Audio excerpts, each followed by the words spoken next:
Peace, this is me, your girl, Sister Midwife. And today I'm going to talk a little bit about the pressure that we put on ourselves to keep going and going and doing as if we are machines. Y'all, we are not machines. Okay, so recently I've seen a clear theme in the stories my coaching clients are telling themselves, beating themselves up for feeling like they're not doing enough, telling themselves that they are not good at time management, that they're unorganized, feeling overwhelmed with what they already have on their plates, but still somehow feeling the need to pile more things on because somewhere somebody told them that they should be doing more. Somehow they have decided that they are not doing enough. This, in spite of the fact that their lives and their impact tell a different story. They are doing a lot and succeeding and somehow still believing that they are not winning. Does this sound like you? Because let me tell you something. I know the feeling. I have been there as well, running myself into guilt, thinking I'm not doing enough when in fact I am doing more than so many other people, right? As high achieving, higher functioning Black women, especially if you had a mama like mine, the one who falsely made me think, or who made me think falsely that perfection was a goal, that that certain things could be perfect. Keep practicing because practice makes perfect. That's a lie. And it is something that we're chasing to the end of the rainbow that does not exist. We run ourselves into the ground with this notion of doing more. And then when we're not doing it, we begin to feel guilty for what we think is not enough. And we got to stop this. So today, on this episode of Monday Musing, I'm going to share with you all 3 thoughts that I have about this thing of doing enough or not doing enough. Take what's yours and leave the rest. Okay, number 1. There is no such thing as work-life balance. There is just life. Sometimes we work, sometimes we play, sometimes we sow, sometimes we reap, sometimes we run, sometimes we walk, and the ebbs and flows of life will bring you into different pieces of this thing as you're moving through. Sometimes you're going to feel like you are winning hardcore at business, and then you turn around and you feel like you're failing at family, at mama life. Sometimes you're going to be winning at family, at mama life, and turn around and feel like you're losing in your business. There is no such thing as a balance. When we even think about and I'm a Libra, okay? So when we even think about what a balance is constantly always teetering back and forth as we put one thing here, put one thing there. It is constantly teetering, reminding us when we've gone too far one way or gone too far the other way. And we have to make a decision to understand and to step into the truth and the reality. It's not going to never be like this. It's not a scale. A scale gives you a weight and it is a number and it is finite. A balance is constantly teetering. So understand this.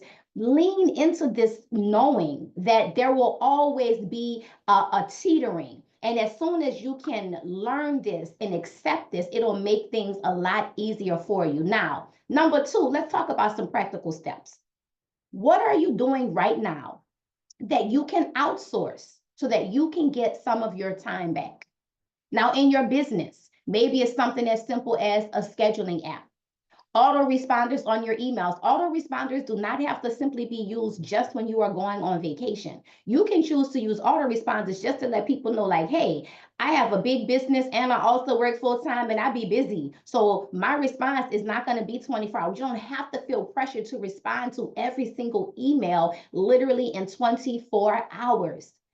Be realistic about the timeline for the growth of your business. Everything is not going to happen today. Stuff takes longer than we anticipate. So get in this thing for the long haul. This is not a sprint. It is not a sprint. It is a marathon. It is a journey. So settle in, put on your seatbelt. I talked about that last week.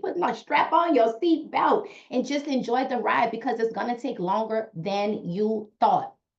Using AI. Now, look, people who know me, they know I was really not trying to get into this whole AI thing. It kind of made me itch just a little bit, but I was like, you know what? Let me see how I can use AI to write recommendation letters for people who are asking me to write recommendations, to assist with updating copy on my website, for simple things. AI can't be me, but it can help shorten the length of time it takes me to write certain things. And so I have used it for that reason. If you are deciding to use AI, make sure you learn how to use it and you are editing the stuff, because AI will also give you some trash if you don't know what you're doing. So pay attention to that.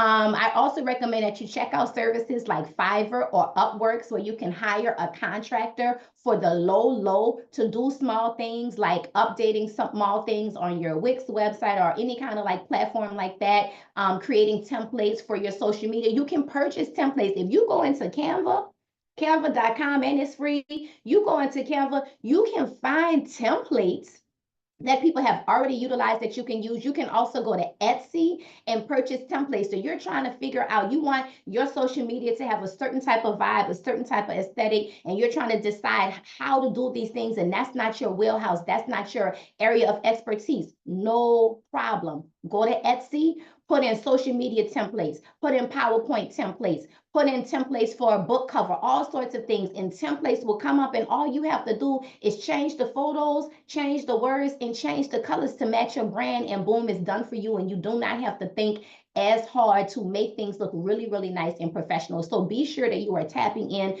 to these different resources for your business that can be definitively time saving. Now, personal, at your house.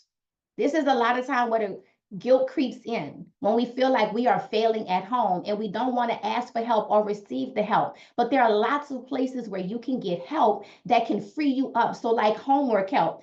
You don't have to help your children with homework. Get you a senior in high school, get you a college kid to come over and help your children with homework. You feel uncomfortable about having somebody in your house when you're not there, no problem. Let them come over. Maybe it's not every day. Maybe it's only 3 days a week, but they are coming into your home while you are there, able to supervise from the kitchen. So you fixing dinner, but you're not fixing dinner and helping with homework. You got somebody else helping with homework. Why are y'all trying to do everything? It's okay to utilize a meal prep service. It's okay to get a rotisserie chicken from Costco. Everything don't have to be 1000% from scratch. Not in 2025, not in 2024. I mean, things have shifted and changed, and we are being asked and required to do so many more things. So we have to figure out what we can outsource to give us back some time. Maybe you're using a laundry service. How many of y'all have a dishwasher, a new dishwasher, a dishwasher that works well, but somehow in your mind, your mama told you that dishwashers don't clean the dishes good, so you still not using your dishwasher? Sis, use your dishwasher. Stop spending hours in Walmart and Target. Do order for pickup or order for delivery. Save some time. It's a lot of y'all don't want to do these little small things, and you running around ragged. I can do all these things. Yeah, get some help. Get some help. It is okay. And lastly, I want you to know that you are already doing it. You have done enough. You are doing enough. You are taking care of the children. You are running the carpool. You are working full-time jobs while also taking private clients. You're doing hair. You're cooking meals. You're taking people back and forth to doctor's appointments. You're going to the baseball game and the football game. You in midwifery school. You studying herbalism. You're dealing with the emotions of losing a lover or a loved one, and sometimes both. You are volunteering at your church, volunteering at your children's school. You're donating time and money to others, and yet somehow you believe you don't know how to manage time. Somehow you believe you don't know how to be organized. Sis, I challenge you. I challenge you to take a step back and look and see all of the things that you are winning at. It's not about trying to figure out how to have more work-life balance. It's not about trying to figure out how to squeeze more in and put something else on your plate. It is learning how to pick your priority and only saying yes to the things that are in alignment with your purpose, the things that are good for you and who you want to be, not just who you are, but where you are going. It's about being okay with saying no to all of them, whoever them is. Your family, your children, the people at work, your sister, your BFF, and sometimes your clients. You are not unorganized and inefficient, sis. You're doing a lot. And maybe it's time to take a serious look at what might need to be taken off of your plate. That's all I got. I'll see y'all next week. Peace.